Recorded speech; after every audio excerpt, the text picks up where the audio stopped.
which is rare. So enjoy it. Like, I was going through heartbreak. I was going through, a divorce after 17 years. And, for anybody who's gone through like that, it's like mourning a family member, right? So when I didn't have my kids, it's like, what do I do with my time now? And I needed something else to really dig into. And, my best friend, who's actually, he's sitting out there with my godsons, he's like, you should just start journaling this stuff. Cause I'm telling him, like, I'm anxious. I'm a little bit angry. Like, I need to figure this out. So, it started with just journaling my life and going back on it. And, as I was reflecting on the journaling, took a look, I'm like, some of this stuff is pretty interesting. Maybe I'll write a screenplay. And then when I tried to start writing the screenplay, I realized I don't know what the hell I'm doing. Like, that's too complicated. It's outside of my creative skill set. And I tweaked it into a novel and created character arcs. And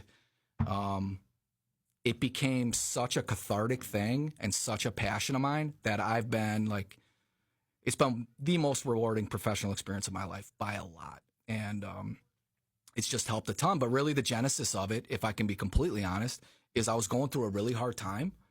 And it was an opportunity for me to not only reflect on my life, the things that I've done good, the things that I wish I could have done better. And it turned into a book. I mean, my parents will make fun of me. They're like, Carlo, and I'm pretty type A if you haven't figured that out already. But my parents, they made fun of me early on. They're like, Carlo, you just like woke up one day and said you're going to write a book. I'm like, yeah, that kind of is how it happened.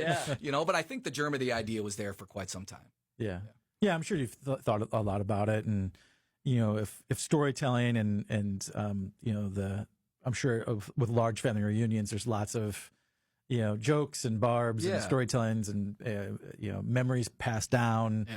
That sort of is a breeding ground for being able to be a storyteller. And I'm sure that played a ton into it. It did. And I don't know why it's not connected, but my grandfather, Carlo, who I was very close to, him passing away and my divorce happened similar time frames, not connected at all.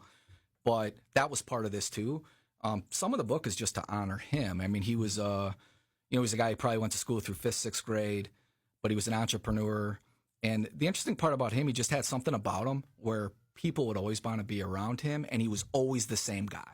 Like, my grandma would bring the priest over occasionally after, Sunday mass, and he was that same guy as he was when he was sitting around with friends and family. Like, he used to take me to Walker's Pub on the south side when I was 17, 18 years old, and I'd go sit at the bar stool next to him, and he'd walk in there and insult everybody, and they loved him for it. So he was just this really dynamic guy that knew how to own a room. When he was in a room, it was his.